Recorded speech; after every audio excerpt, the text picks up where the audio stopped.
Analysts and officials promote another reason for Tehran to prefer Biden that is, at first glance, more plausible. Iran is hoping the U.S. elections will provide a relief from the crippling sanctions Trump has imposed, including a new round of this month. Biden called for sanctions relief in April, and Iran's officials reportedly concluded that the nuclear deal's revival hinged on this election.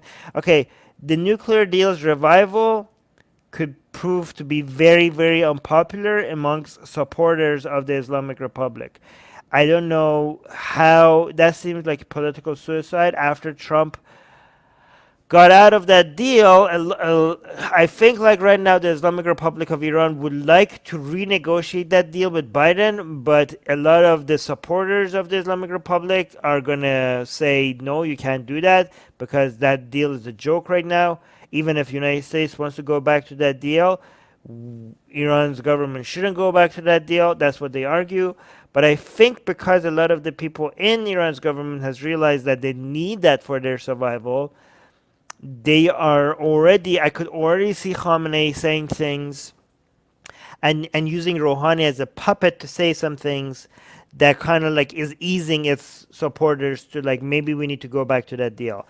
Because if they do go back to that deal after Trump ended that deal, for a lot of the Islamic Republic's supporters, that is a major sign of weakness. That they could just come in and then they cancel the deal, and now they're going to say we're going to go back to the deal. And then like, are they just playing us? Are we going to really sign a deal with these people that already betrayed us last time, already acted like the previous deal was a joke? Are we going to sign a deal with these people? Like every time they have an election, apparently the deals that we signed with them, it's going to be like they could just ignore it. Like obviously we shouldn't sign a deal ever with the United States ever again. That's what they would argue, right?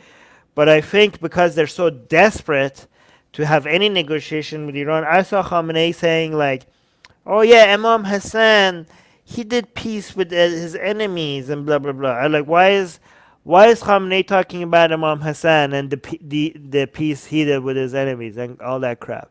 Is he like trying to? Is he preparing for a Biden win?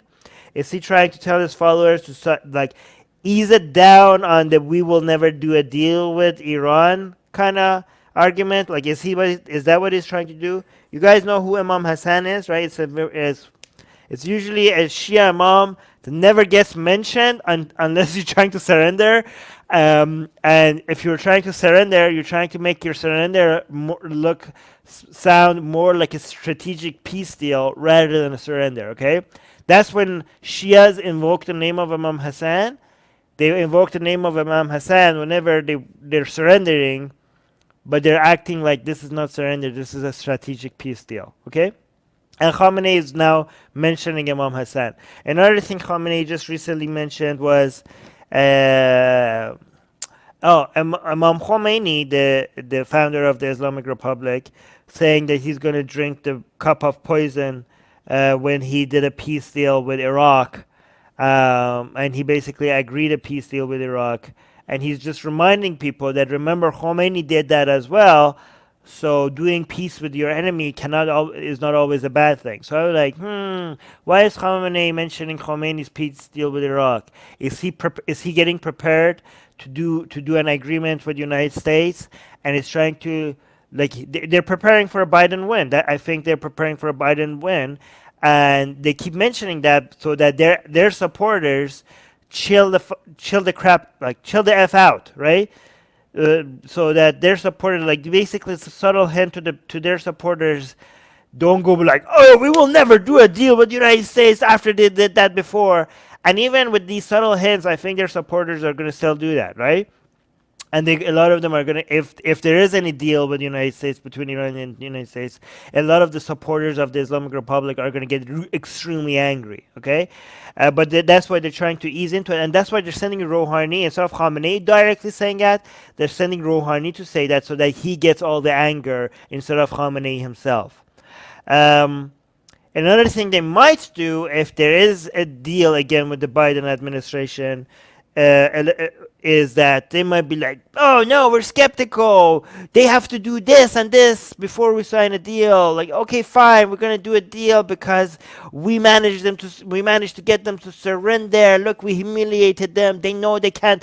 Oh, look, at United States is recognizing Iran's hegemony in the Middle East. They know that they have to deal with it. They know they can't defeat us, and that's why they're now coming back, crawling to us and like, please, please sign a new deal. Like they're gonna like they're gonna try to sell a deal with Biden as a way that United States is surrendering to Iran rather than them surrendering to United States because of the crippling sanctions. That's how they're gonna try to market that to their people. Okay. So that's what I guess is going to happen if Biden wins.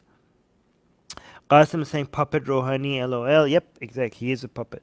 He's a puppet. But if Iran's leadership was truly trying to help Biden by falsely linking Trump okay, so this article is saying, if Iran's leadership was truly trying to help Biden by falsely linking Trump to voter intimidation, it would make sense only if Iran also signaled that it envisioned a return to diplomacy.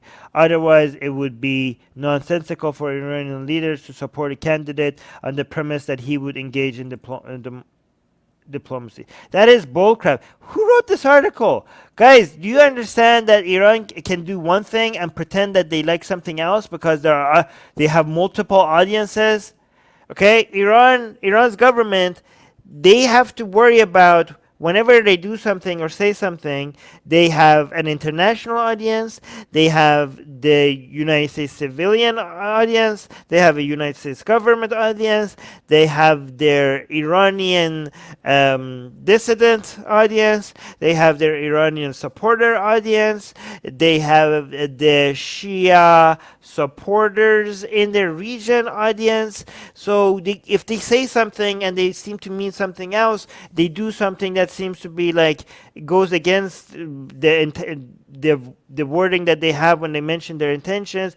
You were like, why are they saying this but doing that? Why do you think they have so many different people that they need to cater to? And so you're like, they cannot be for Biden because they're saying this. Really? Is this your analysis? You're gonna take them by their word? God damn it, these morons, these are analysts. These are people who get paid for their analysis. Guys, become a patron. I need to get paid more for my analysis. I'm giving you better analysis than these jokers. So encourage me by becoming a patron. Link in the description. These people. Instead, Iran is signaling that the U.S.-Iranian relationship will remain unchanged regardless of who wins. Oh, great. Iran is signaling that, and you believe them. They're signaling that U.S.-Iranian relationship will remain unchanged regardless of who wins. This is what Iran is signaling, and whoever wrote this goddamn article is like, yeah, we could trust Iran signaling on this. Goddamn these people. Morons. Morons everywhere.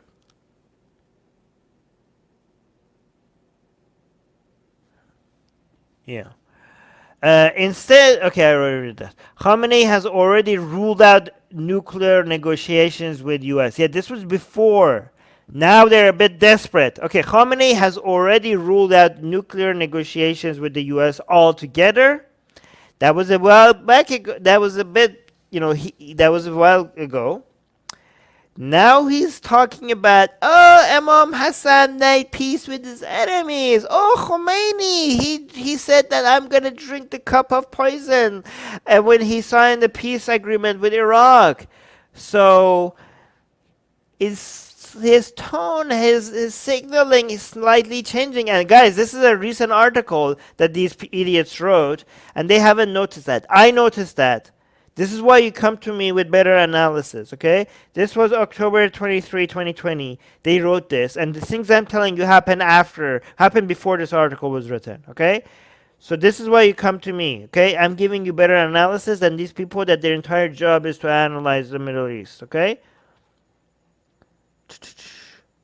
More recently, Iranian state media reported that Iran sees no difference with regards to the candidates and on Telegram, popular social media app in Iran, a channel affiliated with Islamic Revolutionary Guard Group, Corps, the IRGC. I think they're talking about Taslim, right? Is this Taslim?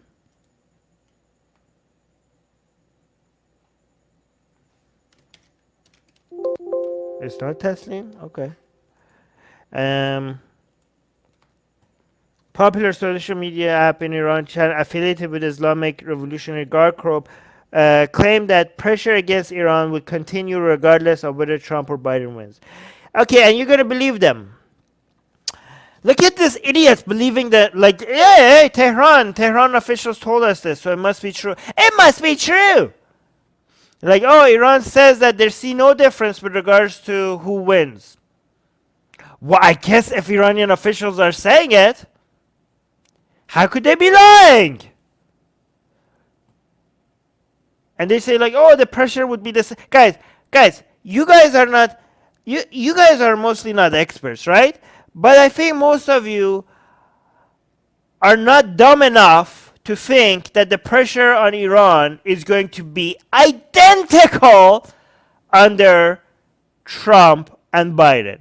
And given that most of you are not dumb enough to think that the pressure is going to be identical, do you think the Iranian government, the Islamic Revolutionary Guard Corps, okay, no matter how evil they are, you have to give it to them, they're extremely strategic. The IRGC, the Islamic Revolutionary Guard Corps in Iran, they are extremely smart. They're very strategic. They have survived 40 years of the United States trying to get them to crumble.